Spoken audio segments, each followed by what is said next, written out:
राधे राधे दोस्तों, कैसे हैं आप सब। उम्मीद करती हूँ आप सब स्वस्थ होंगे। तो दोस्तों, हम सुन रहे हैं महाभारत कथा और आज भाग 5 में हम करने वाले हैं बात विदुर के बारे में और कुंती के बारे में। चलिए शुरू करते हैं बिना समय गवाए हुए। विचित्र वैर्य की रानी अंबालिका की दासी की कोख से धर्मदेव का जन्म हुआ था। वह ही आगे चलकर विदुर के नाम से प्रख्यात हुए। धर्मशास्त्र तथा राजनीति में उनका ज्ञान अथाह था। वह बड़े निस्पृह थे। क्रोध उन्हें छू तक नहीं गया था। युवावस्था में ही पितामह भीष्म ने उनके विवेक तथा ज्ञान से प्रभावित होकर उन्हें राजा धृतराष्ट्र का प्रधानमंत्री नियुक्त कर दिया था। जिस समय धृतराष्ट्र ने दुर्योधन को जुआ खेलने की अनुमति दी, विदुर ने धृतराष्ट्र से बहुत आग्रहपूर्वक निवेदन किया, राजन, मुझे आपका ये काम ठीक नहीं जचता। इस खेल के कारण आपके बेटों में आपस में बैर भाव बढ़ेगा। इसको रोक दीजिए। तो ऐसा कहा था विदुर ने धृतराष्ट्र से। धृतराष्ट्र विदुर की बात से प्रभावित हुए और अपने बेटे दुर्योधन को अकेले में बुलाकर उसे इस उचाल से रोकने का प्रयत्न किया। बड़े प्रेम के साथ वे बोले, गंधारी के लाल, विदुर बड़ा बुद्धिमान है और हमेशा हमारा भला चाहता आया है। उसका कहा मानने में ही हमारी भलाई है।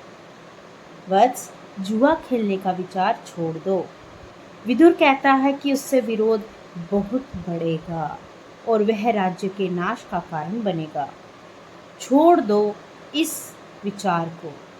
तो धृतराष्ट्र ने विदुर की बात जो थी वो अपने पुत्र दुर्योधन तक पहुंचाई। उसे बुलाकर उसे कहा कि जुआ ना खेलें।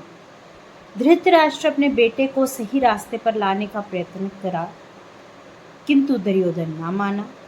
वृद्ध धृतराष्ट्र अपने बेटे से बहुत स्नेह करते थे। अपनी इस कमजोरी के कारण उसका अनुरोध वह टाल ना सके और युधिष्ठिर को जुआ खेलने का न्योता भेजना ही पड़ा। धृतराष्ट्र पर बस न चला तो विदुर युधिष्ठिर के पास गए। उनको जुआ खेलने को जाने से रोकने का प्रयत्न किया। युधिष्ठिर ने विदुर की सब बातें ध्यानपूर्वक सुनी और बड़े आदर के साथ बोले, चाचा जी, मैं ये सब मानता हूँ, पर जब काका धृतराष्ट्र बुलाएं तो मैं कैसे इनकार करूं? युद्ध या खेल के लिए बुलाए जाने पर ना जाना क्षत्रिय का धर्म तो नहीं है। यह कहकर युधिष्ठिर क्षत्रिय कुल की मर्यादा रखने के लिए जुआ खेलने गए। तो देखिए किस प्रकार बाद में ये जुआ ही बहुत बड़ी अनहोनी का कारण बना और भाइयों में बैर बना। अब देखिए आगे क्या हुआ। यदुवंश के प्रसिद्ध राजा शूरसेन श्री कृष्ण के पितामह थे। इनकी प्रथा नाम की कन्या थी। उसके रूप और गुणों की कीर्ति दूर दूर तक फैली हुई थी। शूरसेन के फुफेरे भाई कुंती भोज के कोई संतान न थी। शूरसेन ने कुंती भोज को वचन दिया था कि उनकी जो पहली संतान होगी उसे कुंती भोज को गोद दे देंगे। उसी के अनुसार शूरसेन ने कुंती भोज को प्रथा गोद दे दी। कुंती भोज के यहाँ आने पर प्रथा का नाम कुंती पड़ गया। तो देखिए कुंती कौन थी और कहाँ से आई थी। कुंती के बचपन में ऋषि दुर्वासा एक बार कुंती भोज के यहाँ पधारे। कुंती ने 1 वर्ष तक बड़ी सावधानी व सहनशीलता के साथ उनकी सेवा की। उसकी सेवा टहल से दुर्वासा ऋषि प्रसन्न हुए और उसे उपदेश दिया और बोले, कुंती भोज कन्या, तुम किसी भी देवता का ध्यान करोगी तो वह अपने ही समान एक तेजस्वी पुत्र तुम्हें प्रदान करेंगे। तो ये वर जो था वो कुंती को मिला था।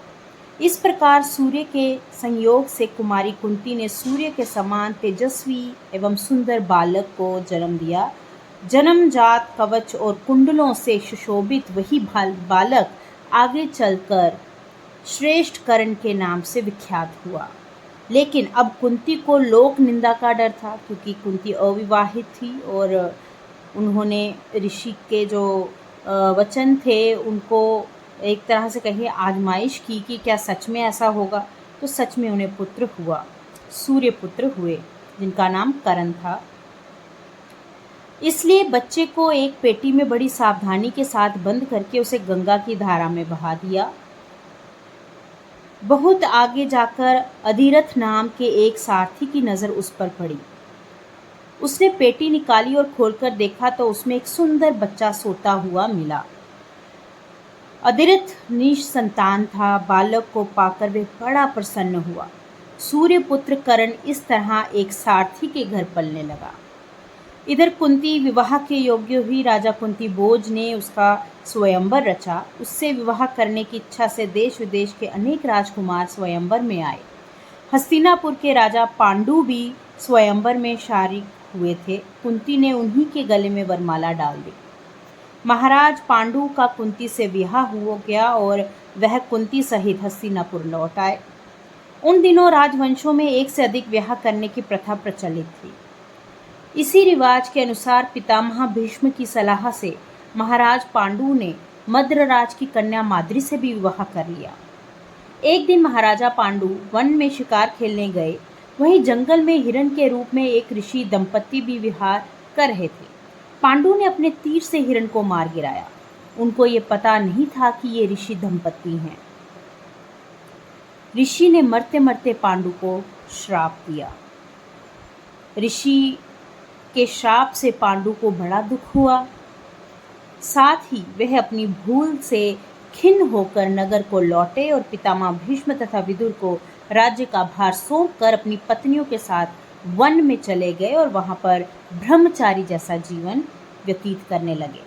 कुंती ने देखा कि महाराज को सनातन लालसा तो है, लेकिन ऋषि के शापवश वह संतोष नहीं पा रहे हैं। अतः उसने विवाह से पूर्व दुर्वासा ऋषि से पाए वरदानों का पांडु से जिक्र किया। उनके अनुरोध से कुंती और माद्री ने देवताओं के अनुग्रह से 5 पांडवों को जन्म दिया। वन में ही 5 का जन्म हुआ और वही तपस्वियों के संग वे पलने लगे। अपनी दोनों स्त्रियों तथा बेटों के साथ महाराजा पांडु कई वर्ष वन में रहे। बसंत ऋतु थी। सारा वन आनंद में डूबा हुआ सा प्रतीत हो रहा था। महाराज पांडु माद्री के साथ प्रकृति की इस उद्गारमय सुषमा को निहार रहे थे। ऋषि के शाप का असर हो गया। तत्काल उनकी मृत्यु हो गई। माद्री के दुख का पार न रहा। पति की मृत्यु का वह कारण बनी, ये सोचकर पांडु के साथ ही वह भी मर गई। इस दुर्घटना से कुंती और 5 पांडवों के शोक की सीमा न रही। पर वन के ऋषि मुनियों ने बहुत समझा बुझाकर उनको शांत किया और उन्हें हस्तिनापुर ले जाकर पितामह भीष्म के सुपुर्द किया। युधिष्ठिर की उम्र उस समय 16 वर्ष की थी।